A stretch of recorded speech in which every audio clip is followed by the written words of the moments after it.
and a very warm welcome to our first ever literary event in New College. I'm Helen Bond, and I'm head of the School of Divinity, and I've just been blown away by the programme. The quality of authors and the scope of the books is completely staggering. It feels to me like we've really tapped into a kind of a need of people to get together and talk about theology and books. And I think that's absolutely great. And Alison and Jolyon have put together an amazing programme. So if you like today, please sign up for the rest of the weekend. There are still tickets tonight for Robert Harris and Charles Foster. And look at the programme. You've got links to the programme on the leaflets that are by your chairs. And please sign up and come along to other things. I just want to mention too that the Grassmarket Project are catering in the Rainey Hall. So if you want sandwiches, soup, cups of tea or cake, really good cake. I have sampled that. I thought I'd better sample it first just to let you know how good this cake was. So please do go along there and use them. It's all in a good cause. So enjoy the weekend, and I'm sure you'll get a lot out of all of these sessions. And I'm now going to pass you over to Sandy Forsyth.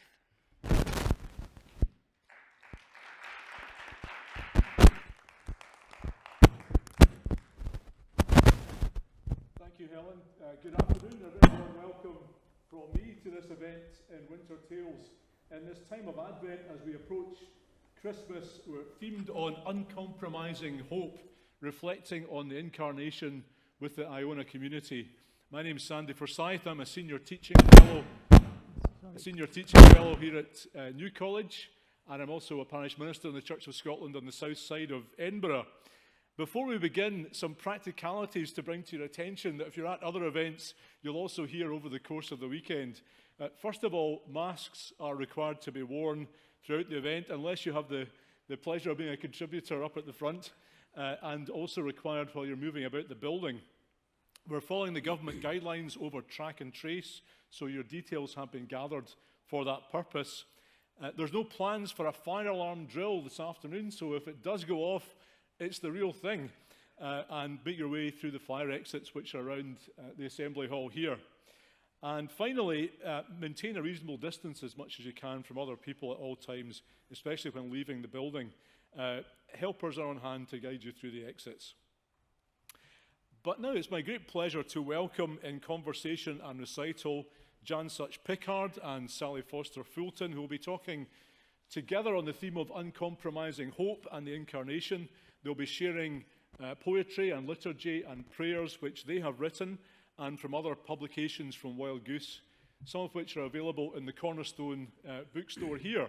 So after our event just now, Sally and Jan will be up at the bookstore if you'd like to engage with them then and their publications.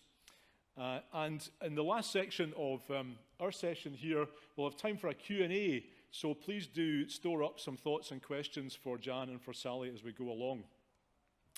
Let me introduce them both. Jan is a member of the Iona community. She's a former warden of Iona Abbey, a storyteller and liturgist and Methodist lay preacher. Her books include Out of Iona, A Pocket Full of Crumbs, Walking Through Advent, and Sing But Keep On Walking. Jan has served twice as a peace monitor with the Ecumenical Accompaniment Programme in Palestine and Israel. She spent 3 months as a volunteer on the West Bank in the occupied Palestinian territories and is still working on stories heard and lived through being there. Sally is head of Christian Aid Scotland, and she is an ordained minister in the Church of Scotland. She's originally from South Carolina in the USA. She studied at Columbia Theological Seminary and at Glasgow University. Sally was ordained in 1999, and she served as Associate Minister at Dunblane Cathedral from 2007 to 2016. She also served as convener of the Church of Scotland's Church and Society Council from 2012 to 2016. Welcome to you both. It's great to have you here. Can I ask, to start us off, Uncompromising Hope, what is it and what inspired you for that title? How do the two concepts work together, and where does that lead you in terms of thinking of your own writing and that of others? I feel as though I'd like to start with a service that I attended at an Advent, first Sunday in Advent service, which got there too quickly. It was meant to be child-friendly, and that meant that there were candles and joyful songs, and there was very little concentration on the fact that we were beginning a journey, that there was quite a way to go, and that in that journey we were going to be walking through a world which is a very troubled and confusing world at the moment. I think that children can cope with a little confusion, and we shouldn't get jolly and joyful too soon. But it's difficult. It's difficult now. So for me, the hope that we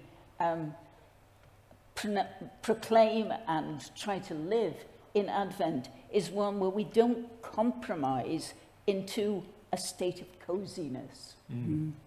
Yeah.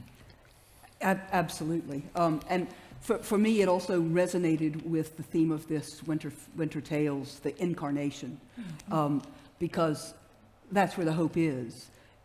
We see it in each other, and it can be a spark, and quite a surprising spark sometimes, in that seeing the divine in one another, sometimes when it's least expected. It's also that word hope has a poor reputation as quite beige, and passive and non-threatening, when actually you've got to be really brave to be hope. You know, it's an audacious thing.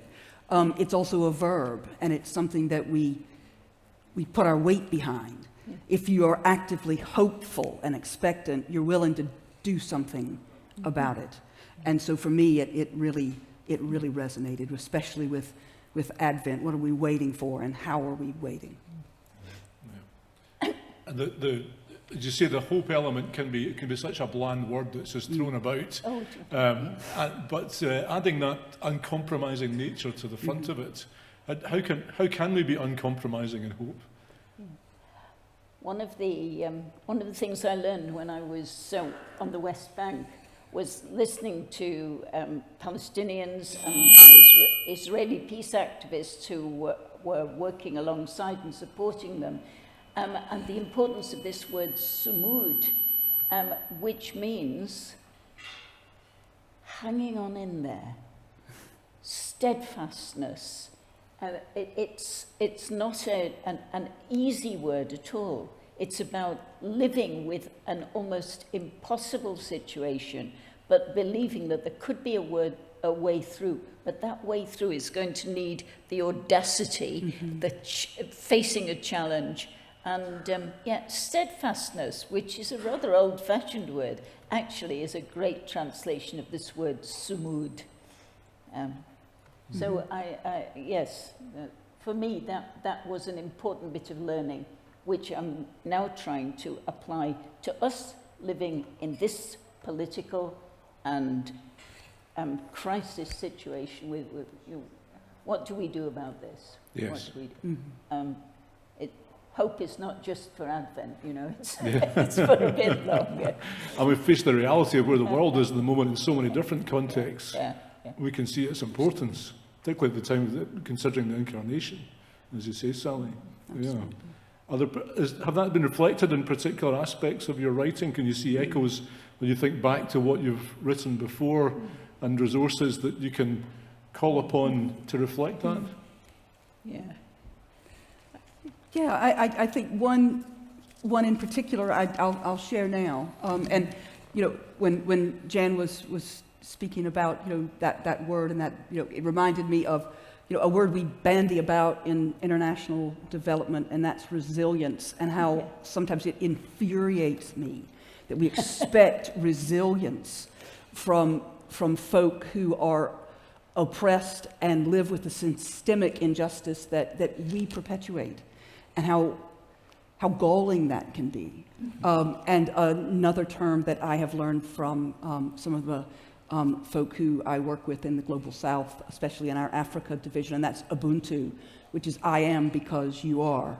That there is no way for us to be human without other human beings Yeah. to be human with. But this I wrote at the beginning of Advent, and as you said, I was at Dunblane Cathedral for almost a decade, and it was an absolutely joyful time. But we were having a conversation about how we were going to approach Advent, especially with young people, and reminding ourselves of who we're waiting on. So this is remember who we're waiting for. At the advent of Advent, it's worth remembering who we're waiting for. Not a child in a manger, all swaddling clothes and innocence, but a man on a mission with an uncompromising agenda, one that gives the whole world to the meek, one that asks us to give up all the world tells us is important, one that says that true power can be found housed in the frailty of forgiveness, in the virtue of vulnerability, who says there is freedom in saddling ourselves to the needs of others. We're waiting for a rebel, so get ready. Because if you acknowledge his birth, if you're on your guard, if you lay a stake in his claim that God can burst through and change the world, then he'll have no choice but to begin that change in you. Remember who you're waiting for.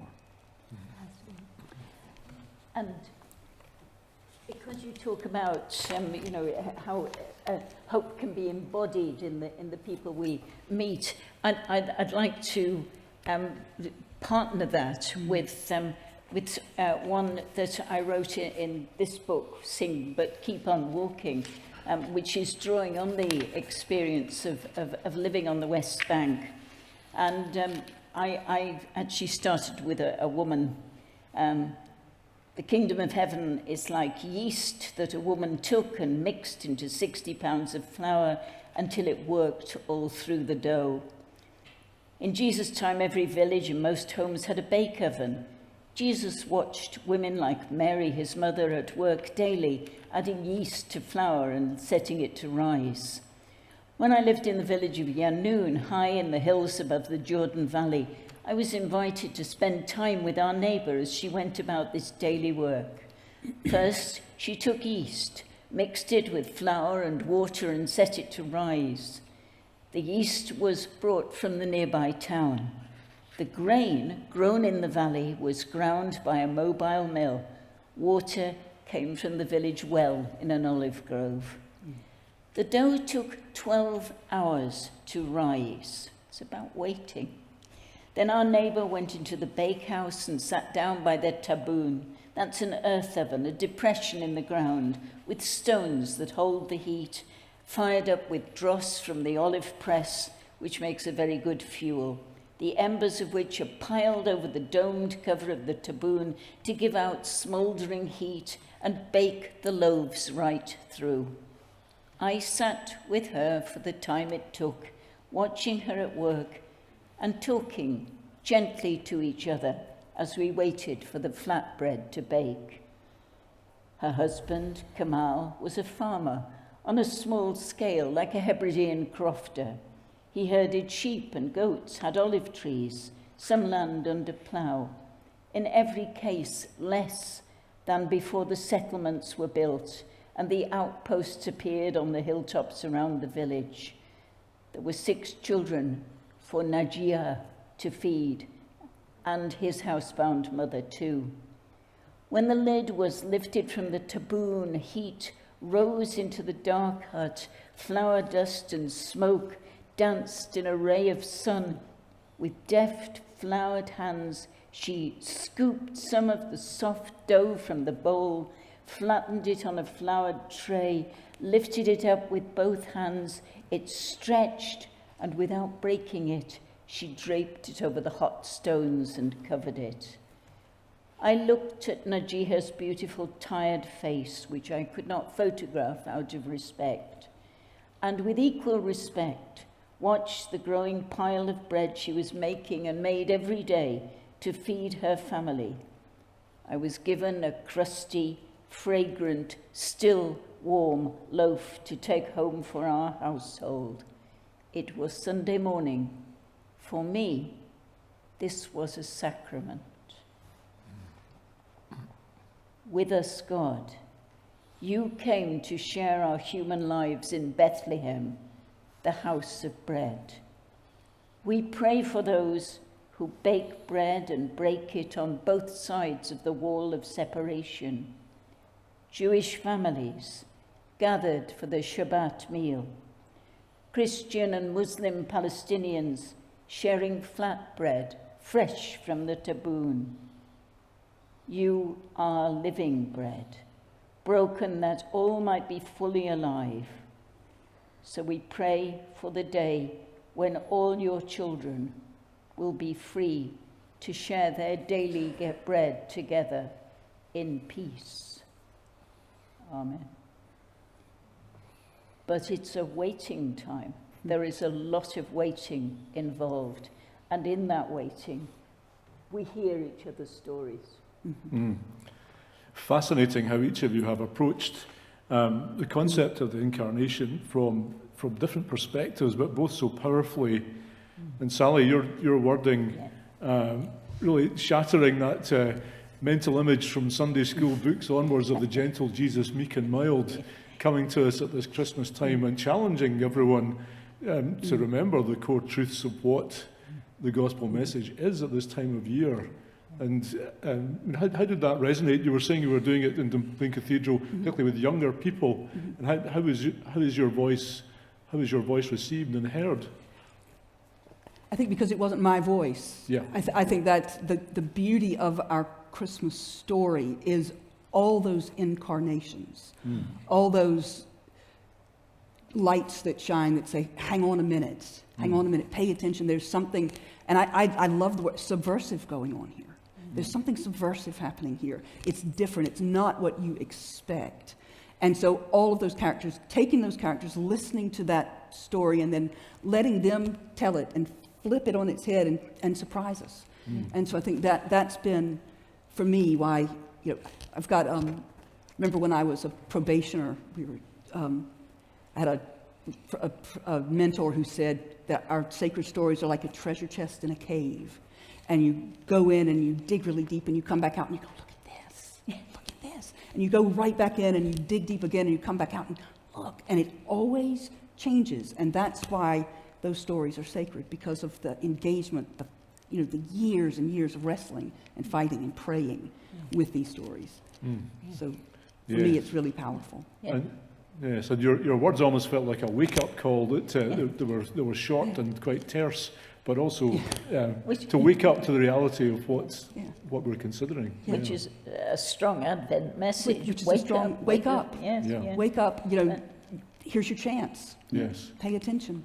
Yes. So it's the wake up and the patient waiting for the bread to rise. It's both and or the baby to be born. It's both and, isn't it? The urgency and the samud, the patience. Yes. Yeah. And your beautiful words, Jan, reminded us in that recollection you had of that encounter of the Christ and the stranger's guise. It's that moment that you shared where you truly felt, in the baking of the bread, of course, and with its liturgical, sacramental connotations, but you really felt the existence of a sacrament in front of you and the closeness of the presence of God. Yeah. Must have been it's going to be a powerful experience. It was a privilege to be there. I mean, yes.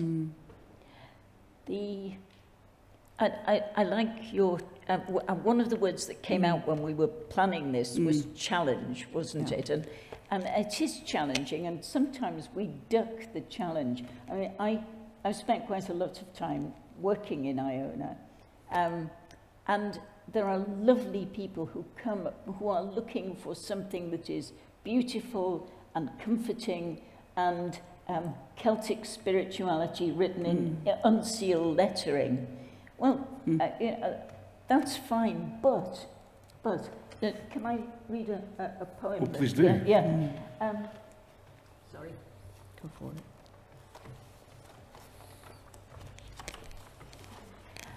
When I was working there, we would worship in the parish church in the winter because the abbey was far too cold, penitentially cold, and then we'd go back into the abbey just for Christmas.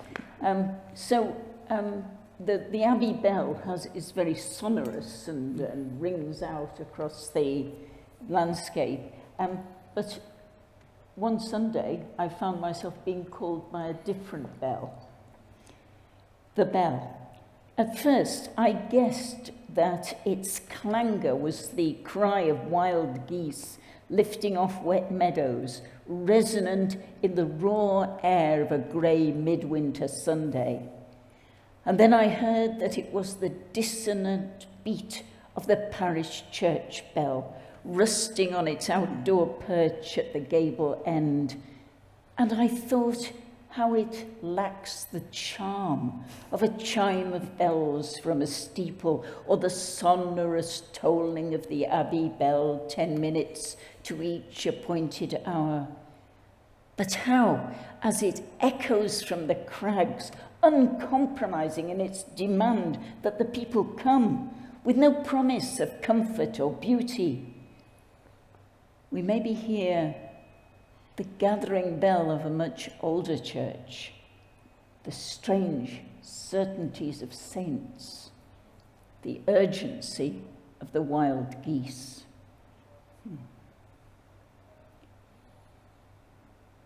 So that was from the book called Between High and Low Water. Between High and Low Water, by the way, it was the title of one of my books. It's the place where the dissident preachers can actually speak according to their convictions, because it doesn't belong to the laird and it doesn't belong to the established church. That no man's land is actually every man's land. Right, Yeah. yes. So it's finding that space and that freedom. Aye. Yes, Yeah. yes. And you could hear that in the echo of the bell too. Mm-hmm. Yeah, yes, yeah. Yourself, Sally, does that Jan's poem resonate with you, if you forgive the pun in the context of the bell? Oh no, absolutely, and the difference, what you'd expect to be beautiful, and then that very different thing that has that different kind of beauty. Yeah. So absolutely resonates. Yes, Does yes, resonate. yeah. Yeah. I see in the theme of hope, you're holding one of your own books. Hope was it? Yes. Hope was heard singing. Heard singing. Yeah. Yes, yes. Would you like to read from us from that too? Sure, and I guess for me, it's, I'll shift gears a little bit, and I can't help myself. I'm going to be a wee tiny bit indulgent, because this is a poem I wrote reflecting on the birth of our first daughter, and that first daughter is going to have a baby in January, and so I'm going to be a grandmother, and it's, the only negative is nobody has yet said, no, that's not possible. but this is God in the face of an infant, and again, it goes back to that incarnation, that spark of the divine in each one of us, and recognizing that in other people can be transformational to us. But this was written long after she was born, but reflecting back on it. So it says, Incarnation. Suddenly it's there and I understand its power. As you stretch slowly, arms above your head in your newly found freedom, I realize with visceral familiarity, I've met that elbow somewhere before. In the womb, even then you made your first bids for freedom, pushing against my body, and now you rest in my arms, yet still you stretch. Keep on, for that's what you're called to do. Stretch towards others, reach for new insights, lean towards God like a young plant instinctively turns towards the sun. I see a spark of the divine in your newborn face, fresh from forever. Thank you, God. Incarnation. I can see in both of what you've shared, always that feeling of hope, but the feeling of new life and new possibilities about to burst upon us in the sound of the bell, and the joy of your daughter almost being born, and that feeling of a forward momentum, a forward motion, not simply looking back on the past, but feeling as if that there could be better days ahead no matter what. Yes, and being resilient in the hope that it brings. Yeah, yeah. Do you feel that that's, in these days that we live, that these are important themes that we have to keep in mind? I'm sure you do. I think they're critical themes. And again, going back to that the vibrancy of hope and the fact that it's a living thing and something that you have to be committed to. That it isn't a feeling.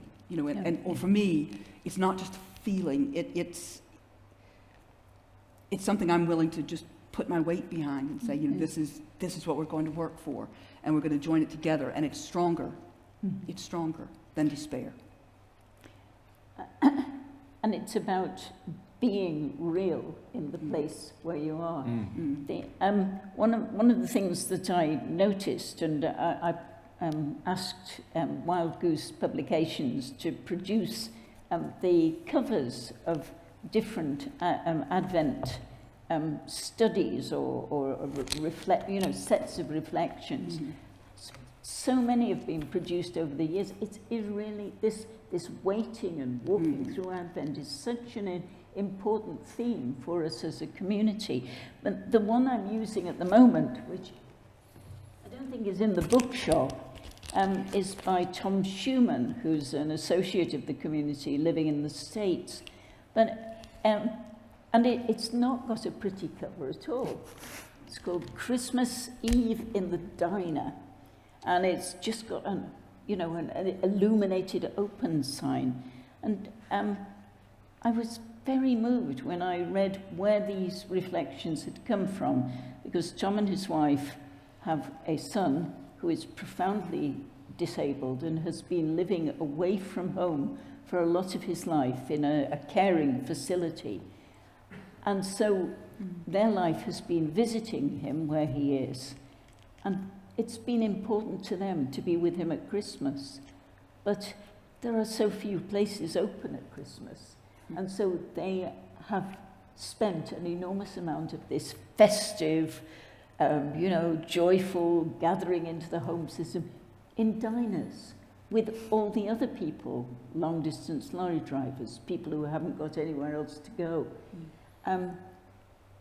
Right there on the margin. So the diner is actually a really important image. It's an American image, but it's speaking to me very powerfully as I follow these reflections this year. And it seems a bit incestuous to be, following each other's study material. I am reading material that doesn't come from the Iona community too. But to have that discipline of just making this journey with Tom and his perceptions is really helpful to me, because I was there when the community started writing these studies. And the very first one, which was in 1999, was when I was working in Iona, and the warden, and I was the deputy warden at that time, and I decided that it'd be really good for the tiny handful of people who had gathered in this cold building and came together for warm soup once a day to read and reflect together. And we thought about what might be done. And he said, Brian, my colleague, said, well, we'll write something ourselves.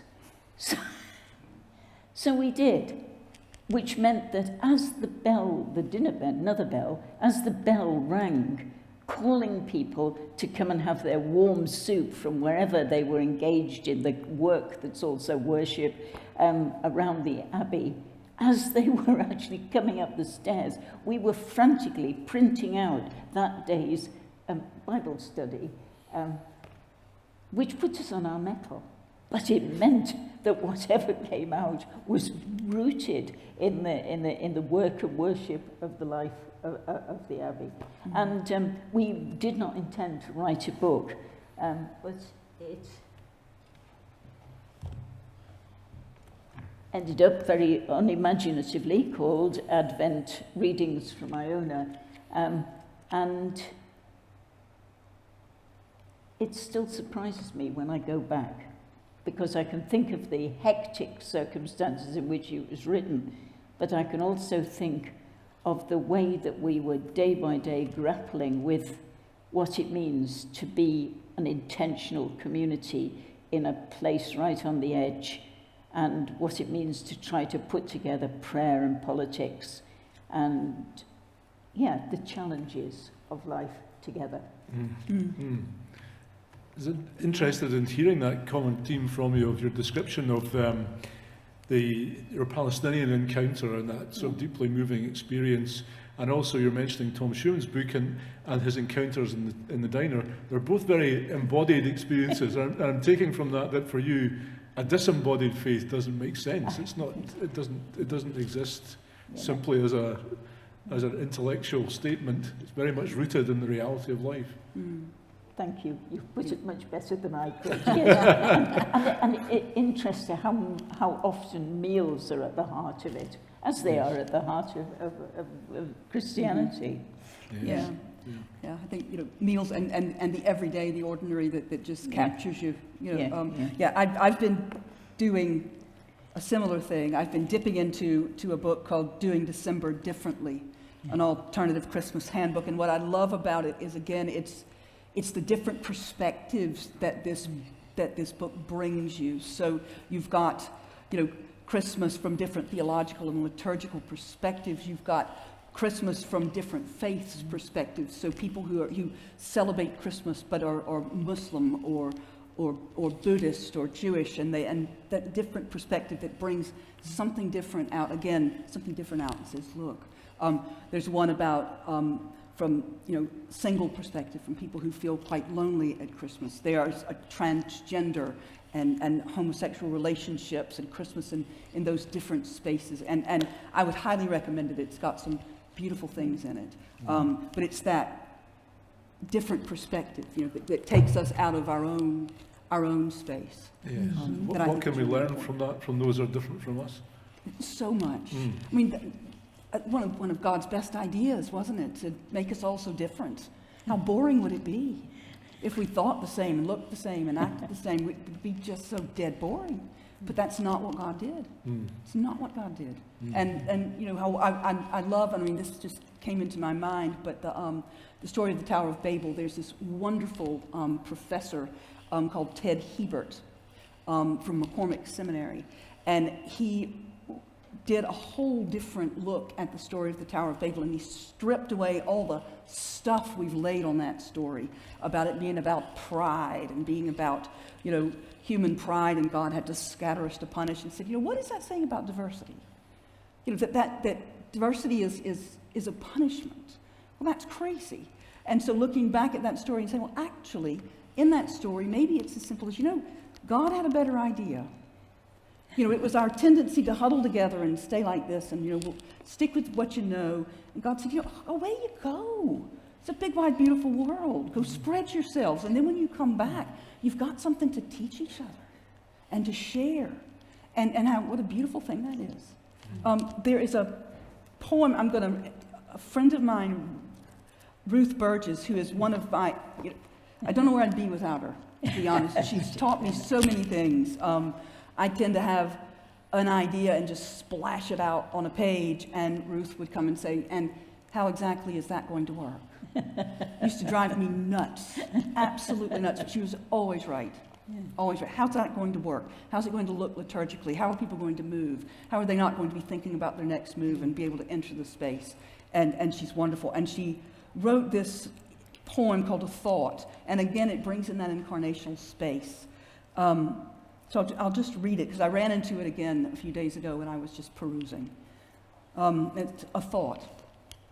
Dust, stardust, everything made of it. Rocks, trees, elephants, plankton, stardust.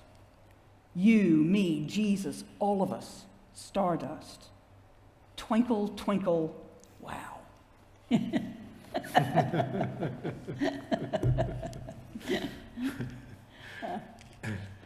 Yes, it also reminded me of the enormity of creation and our place within it. And you're making me think of George MacLeod's phrase of the whole earth cries glory. That's that every single leaf and each particle of rock speaks of God. Yes.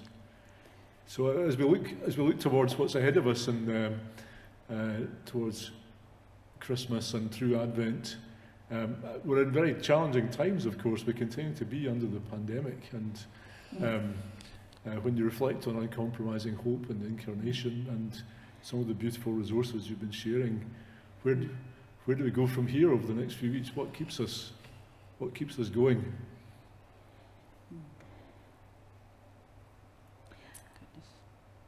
Well, beauty does keep us going, and I don't think either of us are denying that there is beauty which is solace and can lift our hearts and lift our eyes, but it's seeing that beauty has its feet in the mud, you know. It's the both, and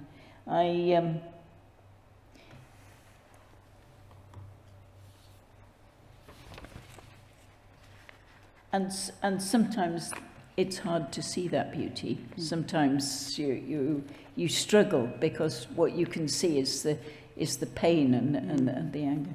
And sometimes it does come out and it greets you. I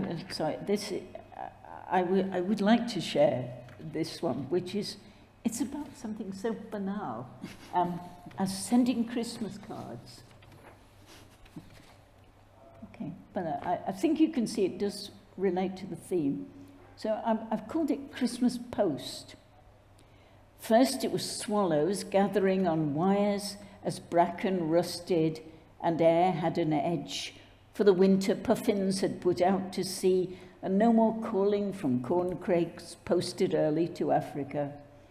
Suddenly the sky's full of wings again, murmurations of migrant starlings, wild geese clamouring as they fly in, a flock of whooper swans, a single egret, rare visitors from distant places, and they bring news of different lives, changing seasons, a changing world.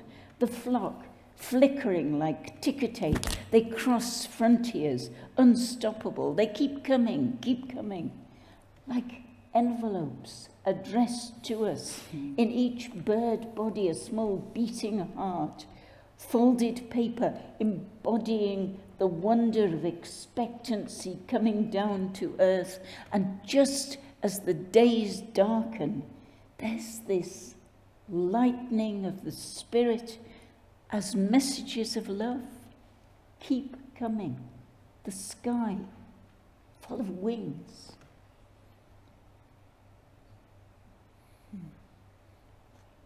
Well, I'm not quite sure whether where the Christmas post begins and the birds, but it's about beauty. It's about mystery.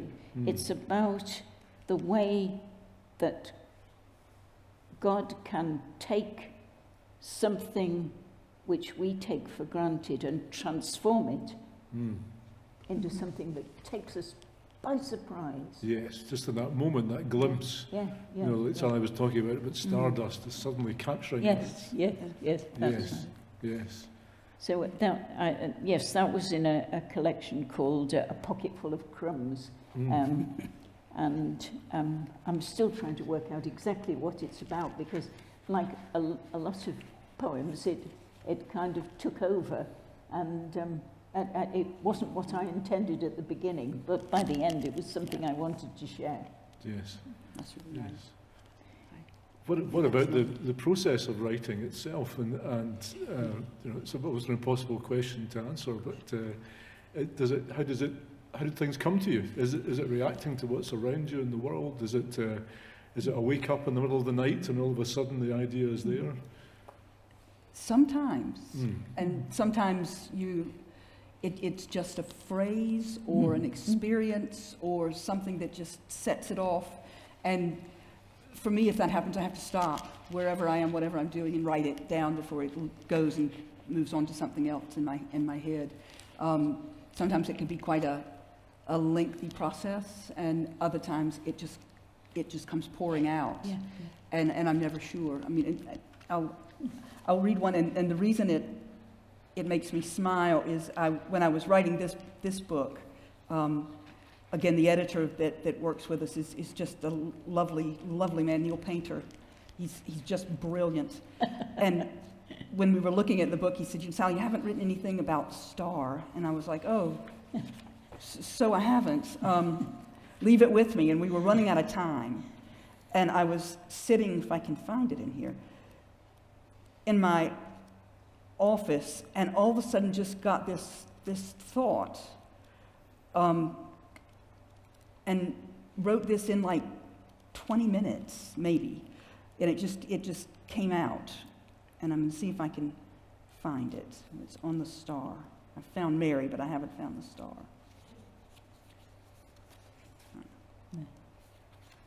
I've got the shepherds. And you, John, while And Sally's you go finding the ahead, I'm book. listening. Yes, well, You got it? You got Got it? one, I can tell.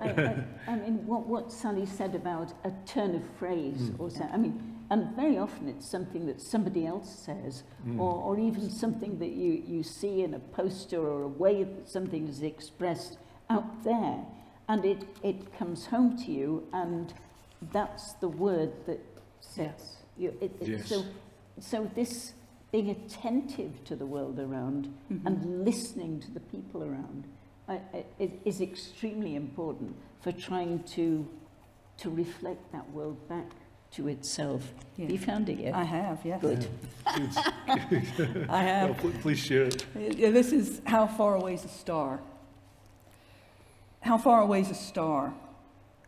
Light filtering through the eons, floating through time, setting the nothingness alight. Chink in the vast inky black. 5.88 million miles equals 1 light year. A miraculous distance to travel to soften the night for a baby. Bathed in the light of a million miles journey, he turns toward the light of a star and the warmth of a woman and the welcome of a world sore in need of light.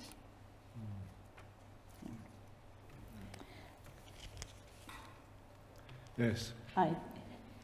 That woman at the heart. I remember a woman that I saw in a checkpoint on the edge of Bethlehem, and I'd like to read a piece that I wrote then, which was Please. in I think it was between high and low water, but I was enormously angry. I was uncompromisingly angry, but I also heard bland language on one side and anger on the other side, and the poem somehow tries to walk between the two. Terminal.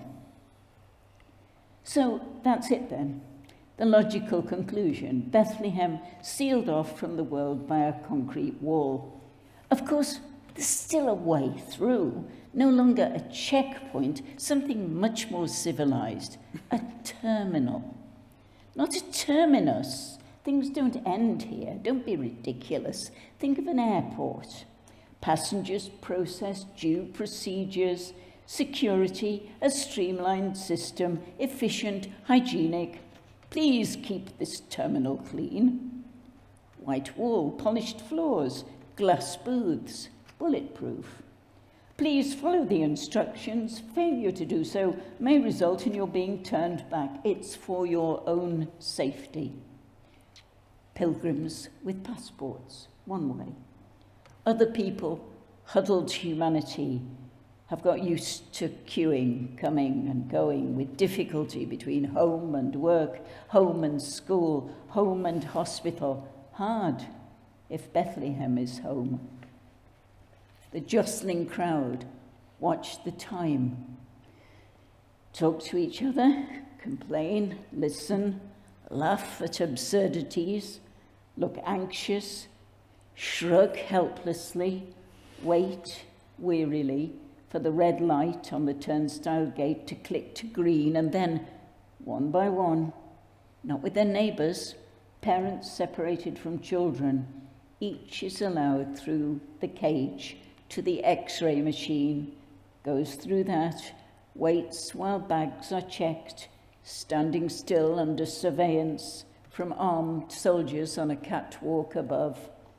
They walk forward, one by one, to the booth with a bulletproof glass to show their IDs and the permits to continue lives in the world outside.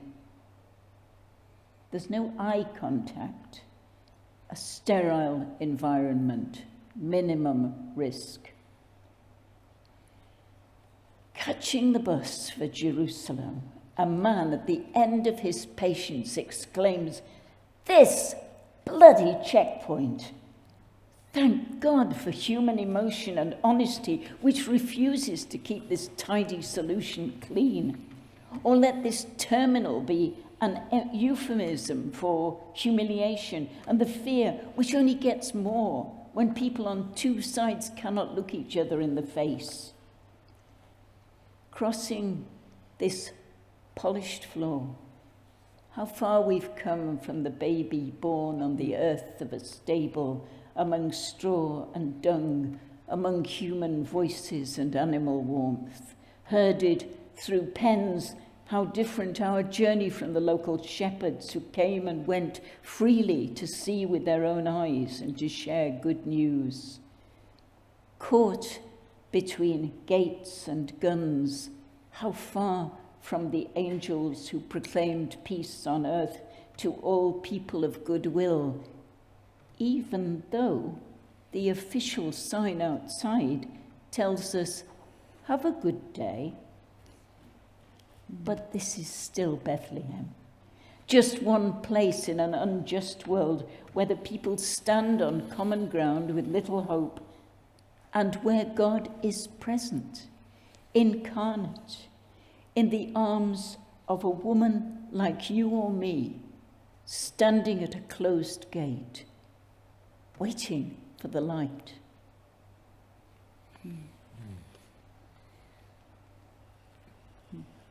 What a wonderful way to bring our thoughts together on the theme and on the Incarnation with your beautiful poem, The Star.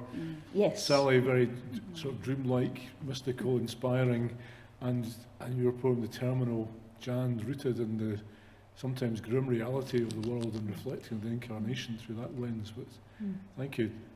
Thank you both so much for such beautiful words that you've shared and thoughts that you've shared.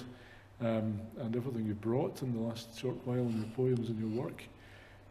We do have a short time now before the session ends for questions from the floor, and I'm sure there may well have been thoughts that have been sparked off by Jan and by Sally's writing and by the conversation. And if you do have a question for them, you'd be very welcome to ask. Would someone like to start us off? Yes, I think the handheld is just coming towards you. Thank you so much for sharing with us this afternoon. I'm interested in your writing process. How do you go about getting your existential experience of wherever it is that you are and being embodied and getting those words onto the page? Do you write notes in your phone? Do you have a little notebook? What is your process? How does it go from A to B? I tend to take notes. I used to have a notebook. Now I do it on my phone because it's always there. I do like to go. I have a hideaway at home, and it's separated from the rest of everywhere, and I usually go there, and I need that quiet space. That's when I write my best, is when I've got that space, or when I go out for a walk and get away, and sometimes you just get that. There's almost a feeling that happens, and then you're ready to write. So for me, I almost get a feeling, and sometimes look up and the words are there, and I've kind of been away. I think you going for a walk, that really rings true for me. I very often the rhythm of walking is something that helps to put my thoughts into a pattern. But the other thing about pattern is I handwrite because the physical flow of writing, although nobody else could read what I've written, but that for me is a way of working through the ideas. And then by the time I've got to the keyboard and printed out what came onto the screen, I've kind of detached from it a bit. I haven't quite cut the umbilical cord, but you know, so it's quite a long process, the reflecting, the walking, the writing, the typing, the standing, printing out and standing back. Yeah. It's not an instant kind of thing. Yeah. No, not usually. I mean, sometimes though, if something really either makes me really happy or really makes me mad or something kind of hits, then it all kind of comes out in a big. I mean, I won't read it. I won't read the whole thing, but my feminism has evolved, and I think one of the things that shocks me now is to look back and think that I wasn't shocked when I was younger at some of the stuff that I just accepted, absorbed, you know. And I look at my children and my daughters and think, no, please don't let that happen. This is called "What Have We Done to Mary," and I'll only read a few lines of it. But this came out in just a kind of a wave of listening to the story of Mary. It says, "What have we done to Mary? Dressed her in blue, put an ethereal smile on her face, and placed her heavily pregnant frame somehow delicately on a donkey. What have we done to Mary? Made her an eternal virgin and a saintly mother, sweetness and light and maternal wisdom all rolled up into one perfect, unattainable ideal. What have we done to Mary? Captured her within the verses of Silent Night, away in a manger, love came down at Christmas, all calm and bright with a baby who never cries, and love keeping everybody nice and warm and tucked up, and on it goes." So sometimes it just comes out. That's pretty uncompromising, you know. Other questions for Jan and Sally?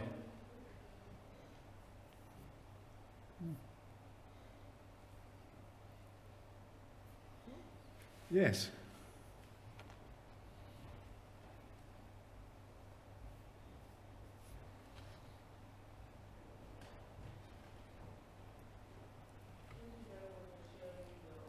Your poems with us.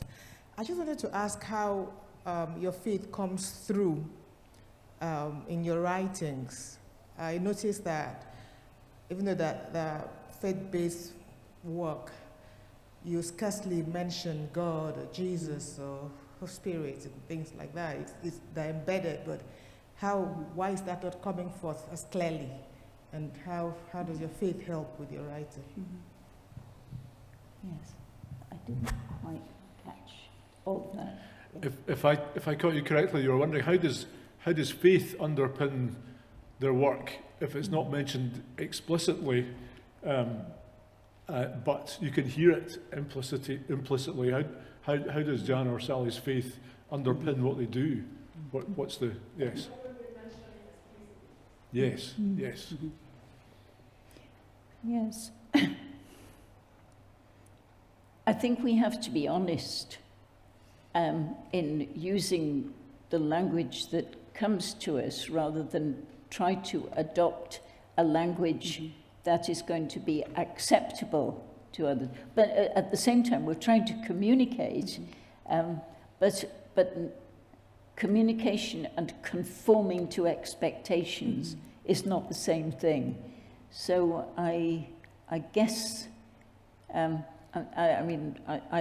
found, you know, what you have read today, very strong statements of faith, although there are a lot of questions in there, but there should be room for questions in our faith. Yeah, and I think there's so many different ways to use language to reach each other and to share our faith, and that's one of the joys, I think, of different authors and different writings, because I go back to that treasure chest in a cave. You're just bringing something out again and saying, look at it this way, look at it differently.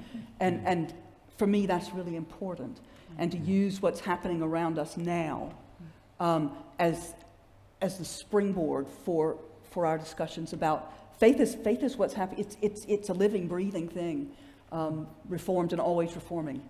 So I think to be able to use language that's new and fresh and grabs people is a really important thing to do.